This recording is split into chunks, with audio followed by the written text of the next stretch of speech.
యేసు ప్రభువు పరలోక రాజ్యము గురించి, తన రెండవ రాకడ గురించి శిష్యులకు ఇలా బోధించెను. నా రెండవ రాకడలో నేను సమస్త దూతలతో వచ్చినప్పుడు మహిమా సింహాసనంపై ఆసీనుడైనయుండెదను. అప్పుడు సమస్త జనులు పోగు చేయబడుదురు.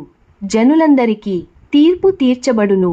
గొల్లవాడు తనకు కలిగిన గొర్రెలను మేకలను కుడికి ఎడమకు వేరు చేయనట్లు తండ్రియగు దేవుని ఆజ్ఞలు ప్రకారము చిత్తానుసారముగా జీవించిన వారిని కుడివైపుకు, అలా జీవించని వారిని ఎడమవైపుకు వేరు చేయబడును.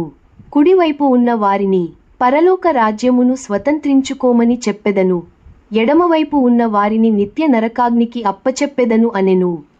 ఎందుకనగా కుడివైపు ఉన్నవారు, నేను ఆకలిగుంటిని నాకు భోజనం పెట్టితిరి, నేను దప్పిక గుంటిని నాకు దాహం తీర్చితిరి, నేను పరదేశనైయుంటిని నన్ను చేర్చుకుంటిరి, నేను దిగంబరనైయుంటిని నాకు బట్టలు ఇచ్చితిరి, నేను రోగినై ఉంటిని నన్ను చూడవచ్చితిరి, నేను సెరసాలలో ఉంటిని నా వద్దకు వచ్చితిరి. నా తండ్రి చేత ఆశీర్వదింపబడిన వారిలారా, మీరు పరలోకమును స్వతంత్రించుకునుడి అనెను.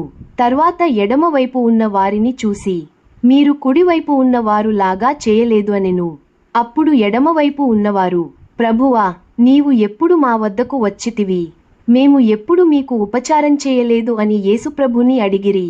అందుకు యేసుప్రభువు మాట్లాడుతూ, మిక్కిలి అల్పులైన అనేకమంది బీదలు, రోగులు, దిక్కులేని వారు, పరదేశులు మీ వద్దకు వచ్చినప్పుడు వారికి మీరు ఉపచారము చేయలేకపోతిరి.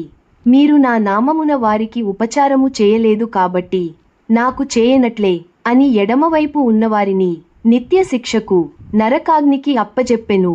కుడివైపు ఉన్న వారిని చూసి నిత్యజీవమునకు, పరలోకమునకు పంపెను. చెవులు గలవాడు ఈ మాటలు వినునుగాక.